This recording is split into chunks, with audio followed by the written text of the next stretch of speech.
Saudações, eu sou William Moraes e esse vídeo aqui não vai ser nem de perguntas e respostas e nem um relato das experiências extracorpóreas que eu divido com vocês, que eu compartilho com vocês. Eu quis fazer algo diferente e também pertinente ao canal, porque acho que pode nos ajudar a termos alguns insights sobre o que é essa realidade aqui e a razão, principalmente, dessa realidade aqui. Eu até vou usar um livro de um escritor que eu admiro muito, que eu li muitos e muitos anos atrás. Esse livro aqui, especialmente, eu li em 2003. Eu sei porque eu ainda trabalhava no escritório de contabilidade e eu lembro o momento que eu li esse capítulo, onde eu estava, na verdade, 2 capítulos, e o quanto isso me marcou, o quanto isso me ajudou a relaxar. E é mais ou menos isso que eu quero compartilhar com vocês. Eu acho que aqui vai até além da pergunta que gerou o que ele escreveu, que é uma coisa que vem sendo discutida há muito tempo. Não sei se vocês já ouviram falar do paradoxo de Epicuro, eu acho que é paradoxo, chega a ser, né? E que é sobre o Deus ser onipotente e cruel, ou ser benevolente e não ser onipotente. Ou seja, se o Deus é bom, ele não pode ter poder, porque ele permite que coisas ruins aconteçam com seus filhos, com o sofrimento que a gente vê, que a gente consegue ler no mundo de crianças, animais. Muita gente pensou sobre essa pergunta, porque Deus não faz algo a respeito. Se ele tem poder e não faz nada, alguns o viam como cruel. Então, os capítulos que eu vou ler seguem a partir dessa pergunta que ele faz sobre Deus ser cruel ou impotente. Antes, porém, eu quero falar do livro em questão. É um livro do Richard Bach, que se chama Fugindo do Ninho. E para contextualizar vocês, já que eu vou ler o que 13 páginas, alguma coisa assim, de um livro que tem 269 páginas. Esse livro é uma visão que ele teve sobre ele mesmo conversando com a versão criança dele.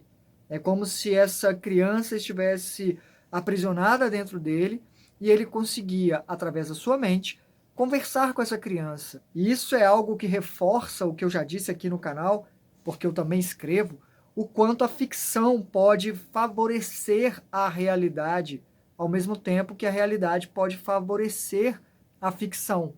E é claro que isso aqui é algo que ele tem consciência de que não aconteceu de verdade. De qualquer forma, posso eu dizer, ou vocês dizerem, que a imaginação não é uma realidade?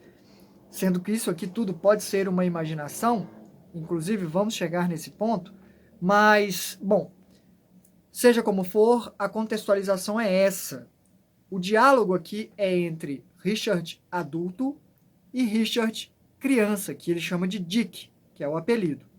Então, ele está conversando com esse menino, falando exatamente sobre essa questão de Deus ser ou cruel ou impotente. E ele pergunta o que o menino acha. Então, aqui no capítulo 25, eu vou ler para vocês e depois eu faço uns comentários, ou talvez no próprio meio. Qual Deus é real, Dick? O cruel ou o impotente? Ele refletiu por muito tempo, então riu e sacudiu a cabeça. Não há escolha, quer dizer, se a opção é entre cruel ou impotente, então as favas com Deus. Olhando para ele, vi como eu deveria ter sido anos atrás, tentando imaginar uma saída. A escolha é não escolher, declarei. Nenhum dos dois é real. Vamos voltar ao começo. Havia algo errado com a pergunta? Eu teria sido tão perspicaz quando era criança? Ótimo. O que faz a escolha irreal, Dick, é a pergunta. Imagine um Deus todo-poderoso que olhe os mortais e conheça seus problemas na Terra. Você pode virar e revirar de todos os lados, como fiz durante anos, mas logo que imaginou que Deus nos vê como mortais, sofredores, não há como escapar da opção: cruel ou impotente. Qual a saída? Não existe Deus? Se você insistir que o espaço-tempo é real, que o espaço-tempo sempre existiu e sempre existirá, então ou não existe Deus, ou há a escolha acima. E se eu não insistir na realidade de espaço-tempo? Peguei uma pedra do chão e arremessei para baixo, por cima do alto da montanha em direção à encosta.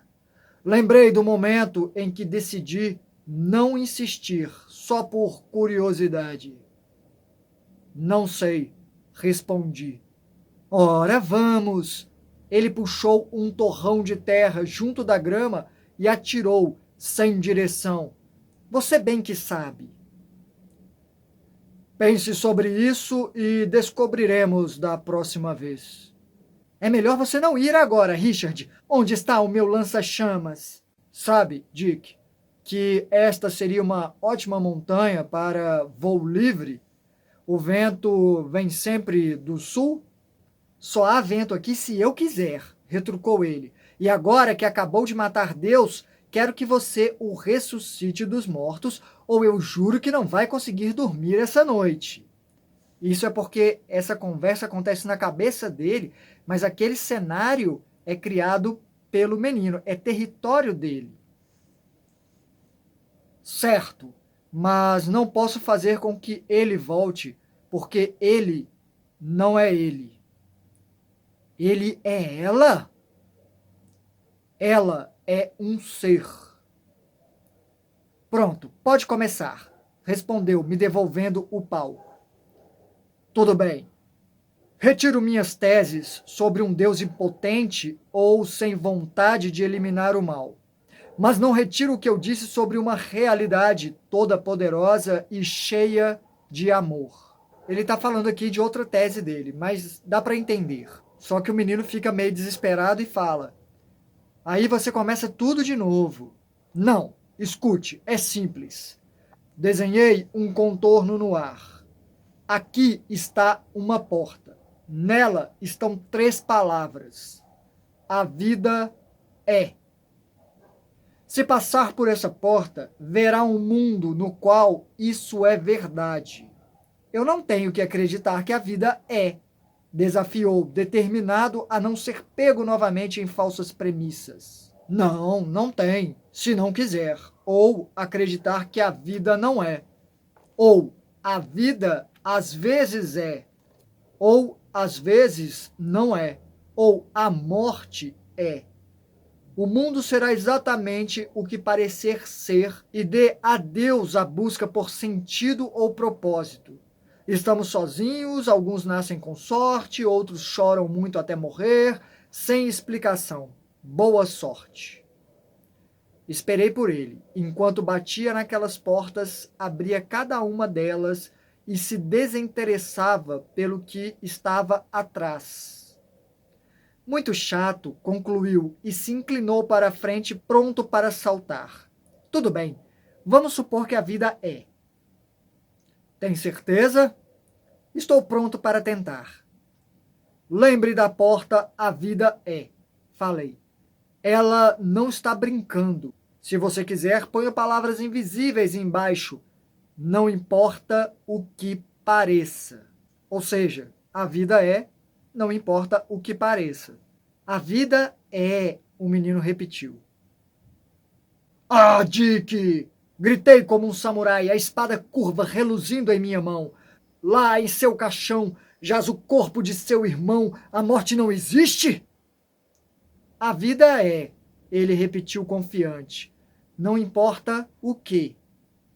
Enfiei-me num roupão preto, afundei a cabeça no capuz, fiquei na ponta dos pés e falei, com voz trágica e solene: eu sou a morte, criança. Virei buscá-lo quando a hora chegar e não há nada que possa calar o meu chamado. Eu podia ser bastante assustador, bastava estar um pouco preocupado. Ainda assim, ele se agarrava à verdade que punha à prova. A vida é, não importa o quê. Ei, cara, falei, de volta ao meu paletó esporte amarelo. Nada é eterno. Espera que seus sapatos, seu carro, sua vida durem para sempre? Questão de bom senso, tudo se desgasta.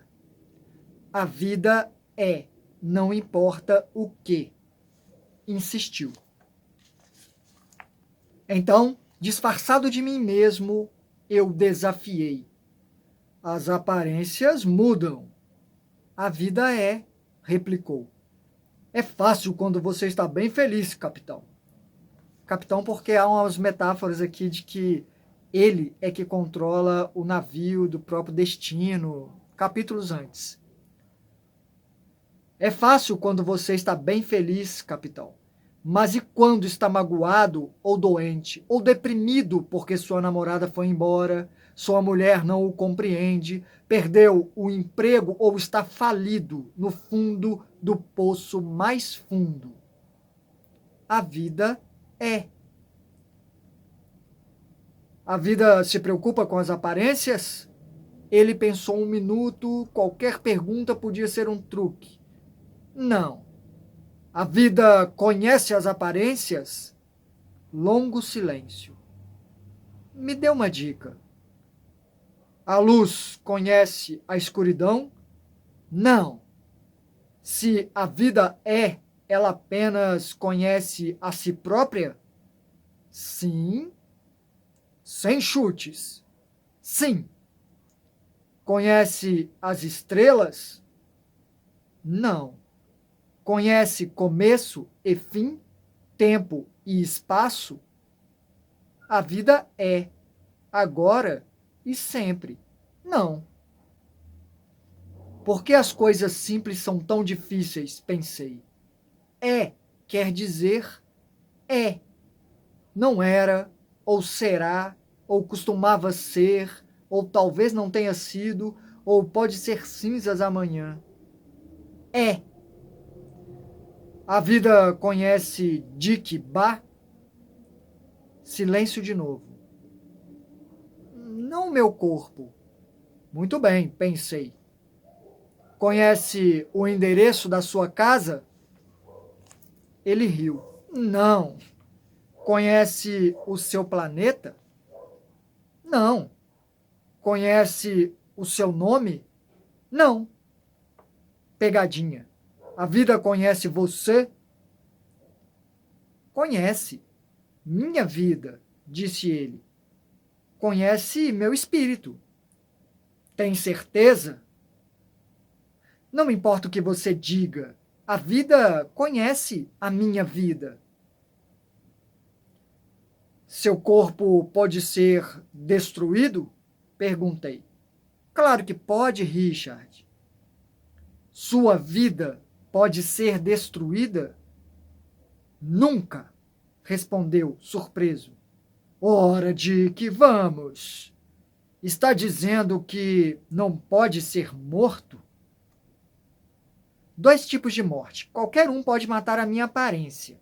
Ninguém pode tirar a minha vida, ele pensou por um segundo. Não se a vida é. Então, eu disse. Então, respondeu. O quê? A aula acabou. Você acaba de trazer Deus de volta. Um Deus todo-poderoso? A vida é toda poderosa? No mundo real, a vida é. Nada pode destruí-la. No mundo das aparências, aparências são aparências. Nada destrói a vida. A vida o ama? Ela me conhece. Eu sou indestrutível. Eu sou uma boa pessoa. E se não for? Se a vida não vê aparências, se a vida não tem noção de tempo e espaço, se a vida considera apenas a vida, se não conhece condições, poderia vê-lo como uma pessoa boa ou ruim? A vida me vê perfeito? O que acha? Eu disse. Isso é amor? Estou aceitando sugestões. Ele ficou quieto durante um longo tempo. Apertou os olhos e ergueu a cabeça. Algo errado? Por um momento olhou para mim como se tivesse um detonador nas mãos. Minha linda estrutura era resultado de uma vida inteira e ele odiava explodir tudo. Mas eu não era seu único futuro possível. Ele tinha sua própria vida pela frente. E ninguém pode viver com ideias nas quais não acredita. Conte-me, pedi, com o coração batendo mais rápido. Não me entenda mal, disse. Tenho de admitir, do jeito que você expõe, logicamente, sua religião pode ser verdadeira. Ele considerou por um minuto. Mas o que ela tem a ver com a minha vida como um ser humano das aparências, aqui na terra das aparências? O seu é legal, Richard, mas e daí? Capítulo 26, para concluir. Ri para mim mesmo no silêncio. Quantos milhares de vezes tinha acontecido comigo, importando-me de repente com o que outra pessoa pensava ou como decidiria agir. Como se uma fenda se abrisse suavemente em meu barco interior, abaixo da linha da água, uma onda de preocupação me invadiu e arrastou fundo no mar. Não tão leve, rápido e fácil de contornar como eu gostaria, e sem saber por quê. Você nunca pensou e daí? Disse Dick. Já deve ter pensado. Abaixei-me e atirei uma pedra com força, zunindo sobre a montanha. Com um impulso certo, pensei, quase tudo podia voar. Você enviou Schaeffer, falei, porque queria aprender o que eu sabia. Eu não mandei Schaeffer. É um personagem que aparece no primeiro capítulo. Um personagem que fez Richard começar a pensar na criança interior. Peguei outra pedra e continuei minha pesquisa silenciosa sobre a aerodinâmica das rochas. Sim, concordou. Precisava aprender com você. E ainda aprendo. Desculpa se feri seus sentimentos com e daí. Preferi o silêncio a forçá-lo a aceitar minhas ideias. Ele entendeu silêncio como mágoa por uma questão justa. Como é difícil as pessoas se entenderem quando há divergências. Ajude-me com esse problema, pedi. Quero mostrar-lhe o que aprendi. Vou fazê-lo de graça, pois você vai usar esse conhecimento diferente de mim. E vai encontrar um jeito de me contar o que fez e por quê. Quero que isso aconteça. Acredita em mim? Ele balançou a cabeça afirmativamente. Mas outra coisa que sei é nunca convença ninguém. Quando você disse e daí, eu vi um anúncio luminoso cor-de-rosa. Compre-o. Prove sua verdade ou ele não acreditará no que você diz. Não, não é isso. É que eu não me importo de contar a você, nem de explicar o mais claro que possa, mas lembre-se que não posso me responsabilizar por alguém sobre quem não tenho autoridade, isto é, por ninguém a não ser eu mesmo. Mas confiar em outras pessoas para aprender é como confiar em médicos para a cura, Dick. Só vamos sair ganhando se eles estiverem presentes e quando estiverem certos. Quando eles faltarem ou errarem, estamos em maus lençóis. Mas, por outro lado, se passarmos a vida inteira aprendendo a compreender o que sabemos, então nosso eu interior consciente estará sempre conosco. E quando estiver errado, podemos quase sempre mudá-lo, até que funcione. Richard, lembre-se, capitão, a razão pela qual estou aqui não é convencê-lo ou convertê-lo ou transformá-lo em mim. Tive bastante trabalho para me transformar em Richard. Só guio a mim mesmo. Sinceramente, eu me sentiria bem melhor se parasse de pensar sobre meus valores, quem eu sou, no que acredito e por que sou diferente de todos os seus possíveis futuros. Eu lhe devo informação e uma resposta à sua curiosidade, mas não posso convertê-lo ao meu jeito de pensar, que pode ser um amontoado de mentiras. Em troca do meu sermão, recebi um longo silêncio. Negócio justo, pensei, e fiquei calado. Ele fala aqui do menino se tornar outro porque ele considera a possibilidade de essa visão dele, essa ponte que ele faz com ele mesmo, criança, pode ser uma versão criança dele do passado, de alguma realidade paralela. Então, essa criança tem a opção de se tornar qualquer outro Richard que ele venha a querer se tornar. O que ele está tentando fazer aqui é pegar as experiências que esse mais velho já tem, em teoria. É daí que parte a premissa do livro. Ele suspirou. Sei que não é meu guia e não é responsável por nada que eu possa fazer ou não fazer pelo resto da minha vida ou vidas pela eternidade afora. Concordo em isentá-lo de qualquer dano real ou imaginário que possa advir de qualquer palavra sua que eu, certa ou erradamente, aplique em qualquer situação de qualquer futuro que escolha. Entendeu? Neguei com a cabeça. O que quer dizer não? Não entende? Você não é meu guia, ou líder, ou professor, não importa quantas vezes. Não adianta. Quero por escrito. Seu rosto, espantado, merecia uma moldura. O quê? Estou dizendo que compreendo que não queira ser guia de ninguém e responde que isso não é suficiente para dele uma pedra lisa, ótima para atirar. Estou brincando, só provocando, Dick. Queria ter certeza de que entende. Não preciso de uma declaração por escrito. Ele estudou a pedra em suas mãos, não arremessou nem deixou cair. Está bem, disse por fim. Sobre a vida é. E daí?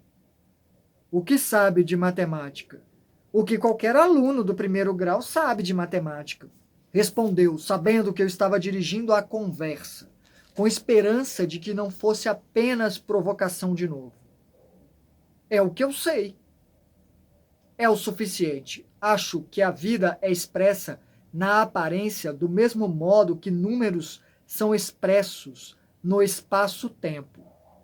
Vamos pegar o 9, ou você prefere outro número? 8. Ele disse para o caso de 9 esconder algum truque. Está bem, 8. Podemos imprimir um 8 em tinta, podemos moldá-lo em bronze, esculpi-lo em pedra, colocar 8 dentes de leão numa linha, equilibrar 8 dodecaedros cuidadosamente em cima do outro. De quantas maneiras diferentes podemos exprimir a ideia do 8? Ele deu de ombros. Zilhões de maneiras, infinitas. Mas espere, falei. Vê esse maçarico e esta marreta? Podemos também queimar o papel, derreter o bronze, esmagar a pedra em pó, soprar os dentes de leão ao vento, transformar os dodecaedros numa massa disforme. Entendi. Podemos destruir os números. Não. podemos acabar com a aparência dos números no espaço-tempo. Criamos aparências e podemos destruí-las. Ele assentiu. Mas antes do tempo começar, Dick, e agora, nesse minuto, e depois que o tempo e o espaço tenham virado pó, a realidade da ideia do 8 permanece, indestrutível pelas aparências. Quando o Big Bang se tornar a grande colisão e toda a matéria for reduzida a partículas tão pequenas que não mais existam, a ideia do 8 flutuará serena, perfeita e impassível. Ela não liga? Agora, eis um machado. Corte a ideia do número 8 com tantos golpes que ela desapareça. Leve o tempo que precisar. Avise quando terminar. Ele riu. Não posso cortar as ideias, Richard. Eu também não poderia. Do mesmo modo, o meu corpo não é mais o eu real do que um número no papel é o número real. Fiz um movimento afirmativo com a cabeça. Que outro número é como o 8? Perguntei, imaginando por um momento se ligava para o fato de ele acreditar nas minhas metáforas. Não ligo se ele acredita, pensei, mas sim se ele entende. 7? Quantos 8s há na matemática? Ele pensou por alguns segundos. 1 é o que eu penso também. A ideia de um número é única. Não há outra existindo ao mesmo tempo. O princípio dos números depende desse 8. E sem o 8, todo o princípio entraria em colapso. Ora, vamos agora. Não acha? Vamos supor que conseguimos destruir o 8. Rápido, quanto é 4 mais 4? 6 mais 2? 10 menos 2? Ó, ele disse. Você pegou a ideia, então, um número indefinido de números, cada um diferente do resto, e todos tão importantes para o princípio quanto o princípio para eles. O princípio precisa de cada um dos números, disse ele. Nunca tinha pensado nisso. Real, indestrutível, vida além das aparências. Ainda assim, qualquer número pode ser expresso simultaneamente em quaisquer das infinitas possibilidades das aparências. Como mudamos? Perguntou. De onde vem a crença? Como de repente esquecemos tudo o que é verdadeiro e nos tornamos bebê da noite para o dia? Mordi o lábio. Não sei. O quê? Montou todo esse enorme quebra-cabeça e deixou faltar uma peça? Sei que somos livres para acreditar em qualquer tipo de vida. Sei que fazemos isso pelo prazer de aprender e pelo poder de relembrar quem somos. Como esquecemos? Bem-vindo ao espaço-tempo. Deixe a memória no guarda-volumes. Algo acontece, mas não descobri o que apaga a nossa memória quando damos o salto. Ele sorriu com a tentativa de explicação, um sorriso estranho que eu não conseguia desvendar, e depois de um minuto resolveu conceder. Posso continuar mesmo sem essa peça. Algo acontece. Nós esquecemos. Prossiga. De qualquer modo, uma vez no espaço-tempo, continuei. Estamos livres para acreditar que existimos sozinhos e desligados de todo o resto. Livres para dizer que o princípio dos números é bobagem. Ele concordou com mais esse passo. O princípio não tem noção do espaço-tempo, porque o espaço-tempo não é. Então, o princípio não dá ouvidos a preces angustiadas ou pragas malditas, não reconhece sacrilégio nem heresia, nem blasfêmia ou impiedade, nem irreverência ou abominação. O princípio não constrói templos, não emprega missionários, não faz guerras, é inconsciente, totalmente alheio se os símbolos de seus números são reduzidos a pó, rasgados em 1000 pedaços ou queimados até se tornarem cinzas. O princípio não se importa, ele repetiu, relutante. Mamãe se importa com você? Perguntei. Ela me ama. Ela chorou quando você foi baleado 10 vezes na última vez que brincou de polícia e ladrão? É o mesmo com o princípio, comparei. Ele não percebe que damos importância a jogos. Tente agora, vire-se de modo a dar as costas ao infinito princípio dos números, a realidade imortal dos seres numéricos. Ele se virou no alto da montanha, um pouco para a esquerda. Agora diga, eu odeio o princípio dos números! Eu odeio o princípio dos números, ele repetiu sem muita convicção. Tente assim.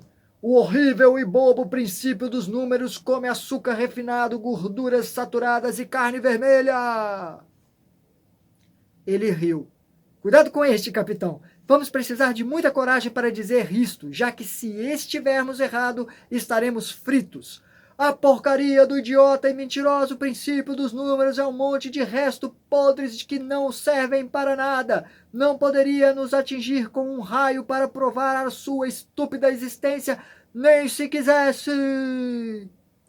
Ele se perdeu depois do resto podres e inventou o restante, mas acabou com uma imprecação tão furiosa que poderíamos ter sido torrados. Nada aconteceu. Podemos ignorar o princípio, odiá-lo, xingá-lo, difamá-lo. Continuei. Podemos até zombar dele. Não haverá vinganças dos céus. Nem mesmo o menor sinal de preocupação virá do alto. Então, por que não? Ele pensou durante um longo tempo. Por que o princípio não reage? Perguntei. Porque não está ouvindo. Ele respondeu por fim.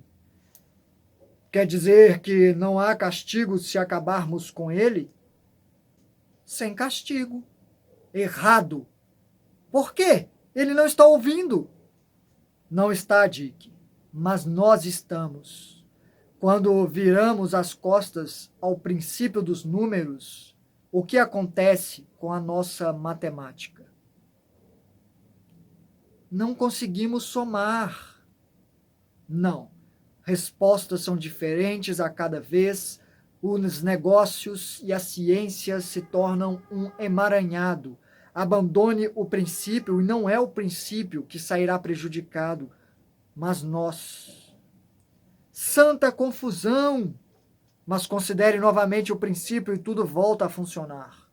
Nem é preciso pedir desculpas, ele não ouviria, mesmo se gritássemos daqui. Ninguém será testado nem punido numa represália do infinito. O resgate do princípio cura magicamente todas as nossas somas, pois mesmo nos imaginários playgrounds das aparências, o princípio é real. Interessante, ele disse, acompanhando o raciocínio, mas sem acreditar. E agora estamos empatados, Dick.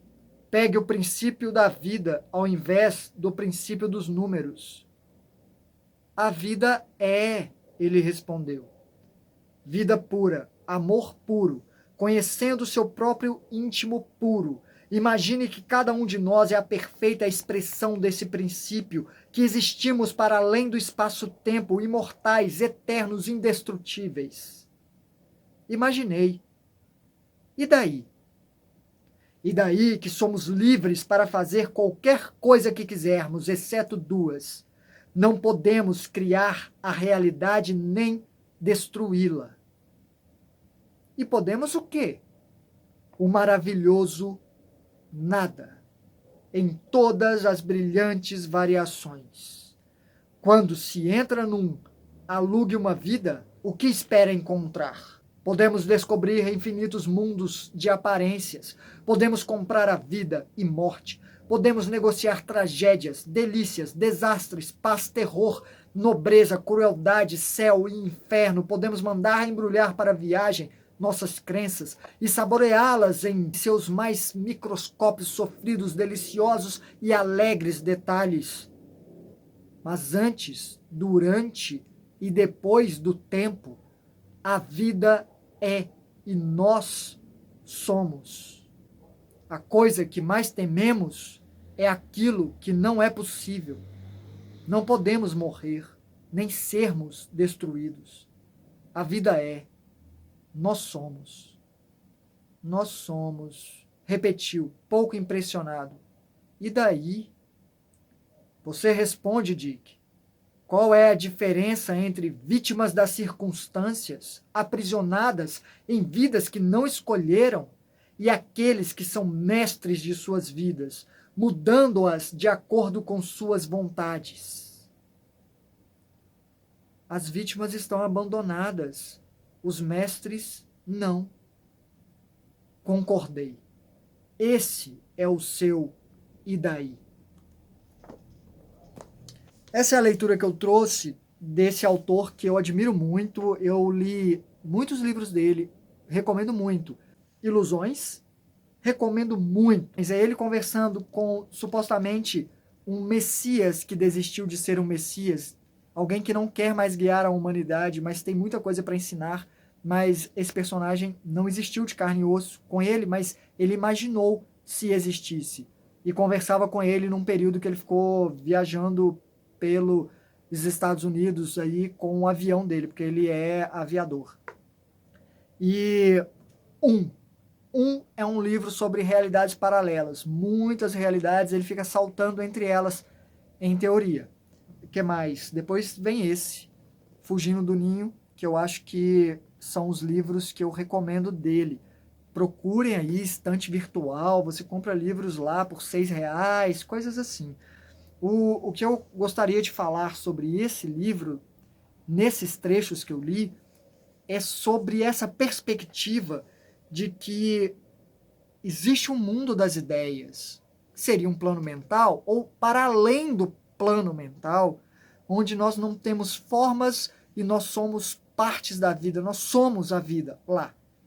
E abaixo dessa linha há essa pseudo-individualização em consciências menores, separadas ou desconectadas um tanto das outras, ou ilusoriamente desconectada dos outros, para vivermos experiências que engrandecem essa vida nela mesma. É como se aqui fosse um terreno de visualização, e quando eu digo visualização, não é que não vai doer, se dói fisicamente, se eu bato na minha mão, eu sinto. Aqui é para isso, uma visualização sensorial, de ver como os elementos se combinam ou interagem entre eles, a dinâmica, sendo tudo parte dessa mesma vida.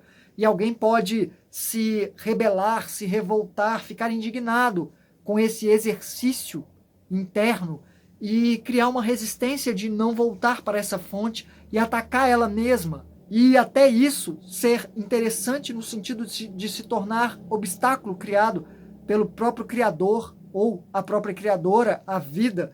Eu sei que eu li isso em 2003 e passei a chamar Deus de vida por causa disso.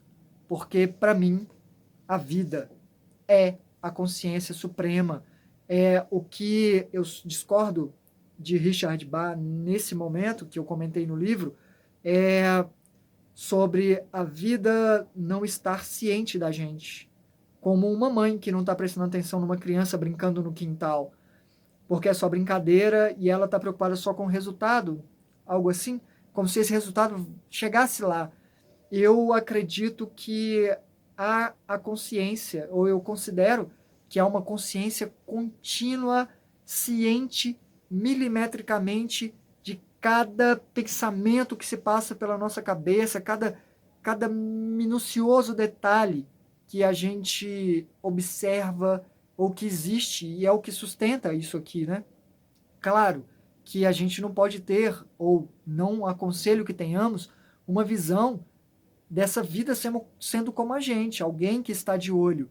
Não, ela é isso tudo aqui.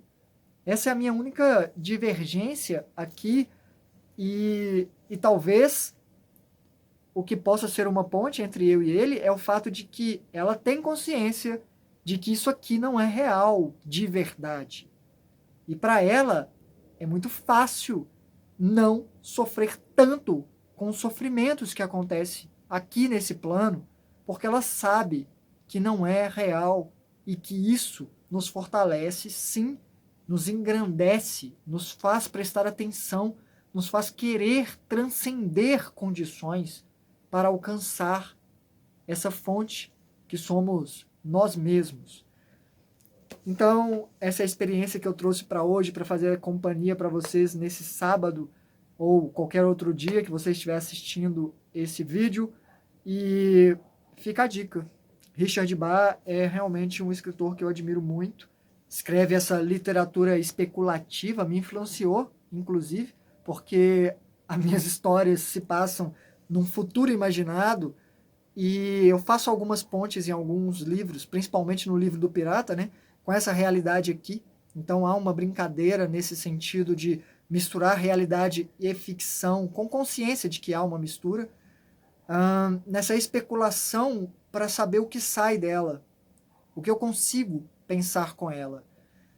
Então é isso, já ficou grandinho esse vídeo, espero que vocês tenham gostado, deixem seus comentários aí, digam também se acham interessante eu ler outros livros, eu vou ler mais coisas minhas. É muito mais seguro porque é meu material, né, eu tenho direitos autorais sobre, espero que Richard Bach, se você está vendo isso, Richard, acho que ele está vivo ainda.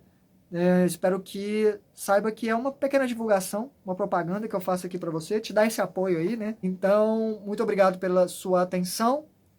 Hasta!